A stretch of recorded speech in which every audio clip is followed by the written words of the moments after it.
What's up, everyone? Welcome back to my channel. If you're new here, my name is Kaylin. I'm a pet blogger from Central Florida, and I love sharing dog enrichment ideas, puppy tips, product reviews, and so much more. And today I am joined by Florida's most wiggle worm puppy ever, my parents' brand new Labrador puppy, River. So on my blog, I actually have a full section called Puppy 101, but I wanted to actually, since I have my YouTube channel now, I wanted to create some helpful videos that kind of go along with those topics, and then just some kind of commonly asked questions that I get asked all the time from puppy parents, especially new puppy parents. So today we're going to be talking about how to crate train a puppy. Oh, I know that's a big yawn. She just woke up from a nap, so she's like ready to go, and she's feeling extra wiggly and extra spicy, extra spicy. So crate training, I'm just going to be completely transparent with you guys. It's not always fun. I promise you, the end result is worth it, but there's gonna be some moments where you're just like, why am I doing this? My puppy keeps whining, she keeps crying, it's never gonna stop. Oh my gosh, you have those thoughts. I've had those thoughts. You are just crazy today. But I promise the end result is worth it. My dogs nowadays, they have full room of the house, but it didn't start that way. It worked up to that and having that privilege as they got better with their crate and as they got better with your potty training and all of that over time. So the whole point of a crate for dogs is to create a safe space for your dog. There's many good reasons why you should crate train a puppy. Besides, providing a safe space for your dog, it helps them during travel, and it also aids in potty training. Do you disagree? He's so vocal. I know. You just want to run away. I know. You want to go run and be crazy. Those are three main reasons why crate training is so beneficial for your puppy and dogs in general. Now, obviously, it's easier to start a lot of things when dogs are puppies and they're younger, but you can always crate train your dog at any time. And all these tips will still help with that. So whether you're crate training a puppy or a younger or older dog, definitely recommend checking out these tips. So today, I'm going to be going over helpful tips on how to crate train your puppy, starting from what size to get, different ways to introduce time, how to make it a positive experience, and so much more. So let's get started. Okay, so I'm gonna put River down for this first one. I think she's gonna go play with my parents' dog just so I can show you guys the crate a little bit better and what size to get. You're free. She's so cute. Okay, so I'm just gonna tell you guys now, River's playing with my parents' dog, Aiden, so you might hear some yapping in the background because they are getting into it over there, but we're gonna get started. So, how to pick the right size crate for you. That's where we're gonna start. So the number one tip that I give to every puppy parent is to always only buy the crate that will match the size of the breed that you've got. So for instance, I know puppies are small. They start out small. But if you have a large breed dog that you got, like a Labrador or a Great Dane, you don't need a puppy size crate because one, they're gonna outgrow it in just a few weeks, and two, you wasted money on something that you never needed to buy. This is a full size crate for River, which will match the size that she will be as she gets older. So the thing is, I know some of you people might be like, well, that's so big. Like, my dog doesn't need that much room. Well, you're right, to some extent. So a lot of crates come with a divider. It's a metal piece that matches this, and you can control the amount of space your dog has in the crate. Now, there's many benefits to that. The first is that, puppies, the more space they have in a crate or something like that, they actually view it as more room to get into trouble, to have an accident, to destroy something, play with something, you know what I mean? So as your dog gets bigger, you'll gradually add more space to the crate, so that way it basically grows with them, and there's a lot of great crates that have that. Okay, so now I'm gonna talk about the crate that I have because it's actually different than the one featured here. This is my parents' crate because again, I'm at their house, and they have a lot of different crates because we've had a lot of dogs over the years. Bye, Annie. So a brand that I've used for a long time, I'm gonna link the crates in the description if you guys wanna check them out, is Carlson Pet Products. I love their metal crates. I think they are very high quality, they're very great price. And I have their large double door dog crate. And basically what that is you have the entrance on the front, just like this crate with the door open, and then you also have one on the side. And I like that because if you're traveling with that, it gives you kind of more opportunities to have access points for your dog. And just kind of in the house in general, like say you have to position the crate in a certain way, it might give you another option for your dog to be able to have an accessible area to get out. So I think it's great. They have the regular single doors as well. So I'll link both in there if you guys want to check them out.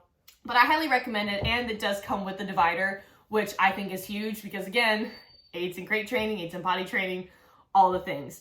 Speaking of metal crates, I highly recommend, especially with puppies, getting a metal crate. And the main reason why is because there's a lot of plastic crates out there, but one, your puppy can chew through that or chew on it. And the last thing you want is your dog or your puppy biting through something to either get out or biting on something and swallowing a piece, because either way, the end result's bad for you guys. So stick with metal crates, because even if they chomp on this, it's not going to break and it kind of keeps everything safe. So now that we figured out what size crate that we need, tip number 2 is to place your crate in a central location. This is usually like the living room or the bedroom. Currently we are in my parents' living room. And the main reason why I say this is because you want to keep it in an area where your dog and puppy can see you. You know, this is a new experience for them and they're already kind of nervous. They're a little anxious about it. They need to be able to see you to make sure it's okay. You shouldn't just stick them in a room in a crate and walk away. That's not the idea. It's not the way to start. So what I usually do, like, you know, I do work from home. And so I will have the crate in the living room when I'm in there. And then at night when I go to bed, I move the crate to the bedroom. Annie, go by. She just doesn't want to stand still or just sit somewhere. I put it in the bedroom, usually right next to my bed, where they can see me. I can reach down and feel them throughout the night if they need to know that I'm there, need the reassurance. And I just do that rotation each day. It just keeps it easiest. And again, it keeps them aware that you're there and it makes the experience positive. She came back. Are you done with your puppy smackdown? Yeah. Okay. Are you going to help me with tip number 3? I feel like you'll like this tip. She's like, I might escape. I don't know yet. Do you want to go in there and show them how you go in? Good job! So tip number 3, and this is one of the easiest tips, there she goes, that you can do with your dog, with your puppy, is to feed every single meal in their crate. This creates a really positive experience with the crate because they see this and they think food, which a lot of dogs are food motivated. Plus, when puppies are young, they eat 3 meals a day. That's 3 opportunities to create a positive experience for your puppy, which is huge. So the way I start by doing it is I grab their bowl, you know, with their food, and I put it at least in the middle or in the back of the crate. You can work their way to the back, and I always keep the door open to start. That way they go in, they eat their meal, they come out, and they're like, yeah, I did it, and you reward them, and they're super happy. Easy, positive experience. Then as they start to get more comfortable with that, over time what I do is I kind of slowly start to close the door. I don't latch it all the way, just so they get the idea of, okay, you know, it's there, I'm sitting there while they eat, and then I open it, I let them come out, and I reward them with praise and tell them how good they are, and that starts building the experience. She's back. So it's a lot of editing with this video. There's a lot of running around. So this tip number 4 is a kind of a great segue from the last tip I gave. Because now, basically, once you've started to create that positive experience with feeding them and whatnot, okay, why don't you go in there? We're going to do the next step. You're like, okay. From there, you can slowly add on more time. And when you do this, and she might whine. She's been really good, but she might whine because she's with all of her friends. Slowly add more time. Make sure the crate is fully closed and fully latched. Annie, my puppy, or when she was a puppy, she was a Houdini. She would try to escape all the time. And if one of them's latched and the other's not, they can wiggle their way out. They could get stuck. Either way, you don't want it. And it just, again, makes it safe. It's good all around. Start with 5 minutes and then, you know, stay next to them, reward them, and let them out. It makes a super positive experience for your puppy. Good job, River! She runs off. That's adorable. I recommend doing that and practicing 1 to 2 times a day at the max. Start with that 5 minutes time. See how they do, keep progressing, and then once it becomes, you know, they're handling the 5 minutes, then start to add on more time. Do 10 minutes, then 15 minutes, then 20 minutes. Your puppy will start to get used to it. It just takes some time, so just continue to have that patience and know that, you know, again, they might whine and stuff like that, but the best thing you can do is just kind of let them work through it, and eventually they'll be perfectly fine. Like River, she's kind of funny. When she goes in her crate, she sometimes will have an initial tantrum for like 10 seconds and then she goes to sleep. She's like, oh, that was too much work being naughty. I don't want to do that. I just want to go to bed. This is a nice comfy blanket in here. I'm going to sleep on it. So that's, you know, every dog's different. Diesel's pretty good with crate training. Annie was a little bit harder. River's pretty easy. We talking about you? Can I have a kiss kiss? Oh, thank you. All right, let's go by so I can do the next tip. So the next tip, I think I might have a helper for. Who do I have? Oh, it's so cute. So the next tip is to introduce crate-safe toys. So in addition to food and having mealtime be a positive experience, Something else you can do to make the crate a positive experience is to give your puppy safe, interactive toys. So my favorite, you go for the big one, she's so cute, is the puppy Kong. I have used Kongs for years. There's a reason why they're so famous. They do an amazing job. What you can do with supervision, I can't stress that enough. Do not just give this to your dog or your puppy and leave them alone with it. Always watch them. With a Kong, get some dog safe peanut butter, which means no sugar, also known as xylitol. Keep it as clean ingredients as you can find. Put some in there. Sorry, we were interrupted. Where was I? Put some healthy, clean peanut butter in there and give it to them in their crate. Let them lick on it while that door is fully closed and latched, and they'll be like, oh my God, this is amazing. I went in that room and I got peanut butter. What's peanut butter? It will create a great experience for your dog.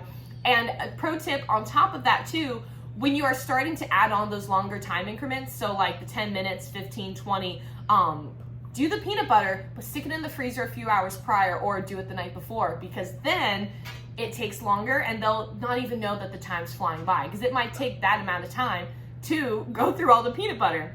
So this does come in a few different sizes. This is one of the smallest sizes. River has the big size, so let me go grab her and I can show you guys what that size looks like. We have a River puppy. She's quite intrigued. So this is the size difference between the two, but they both are that pink material, or that pink puppy, it's a softer material than the regular Kong, which all of Kong's puppy toys are marked with a pink color. So the next one I want to show you guys. Here, why don't we show them what it's like in the crate. Good job! She's so good. She's like the best demonstration I could have ever provided. I don't even have any peanut butter in that yet. Another Kong toy that's really cool too is the teething stick. This has little grooves in different areas so you can kind of spread some peanut butter in there. This is also a great one. You can use it regular or you can freeze it. And it's a great way to provide your dog another interactive toy, again, with supervision. So last but not least, the very last tip that I can give with crate training your puppy is to never use the crate as a punishment. This is, out of all the tips, this is probably the most important, because the crate itself is supposed to be your dog's and your puppy's safe space. This is created for them to know that they always have somewhere to go, especially if you're using it for happy things like classes, trainings, traveling. It's supposed to be good. So if you use it as a punishment, every bit of confidence and safety that they had and felt with it goes right out the window. And that's the last thing we want, right? We want this to still be good, and we want them to actually want to go in it. Diesel, he loves the crate. He puts himself in our crate at home. I have one out just in case I ever need it. And he will sometimes just take naps in there because he's so comfortable in it. So since she's being such a good girl, I'm just gonna end the video with her in the crate. So I hope you guys found this helpful. Thank you so much for watching. Like I said, on my blog, I have a full puppy 101 section. I'll link that in the description. And then of course, check out my channel for more helpful puppy tips. I have a lot of shorts, upcoming videos if they aren't already posted by the time you watch this, and so much more. So thank you guys so much for watching. Have an awesome day and good luck with your new puppy member of the family.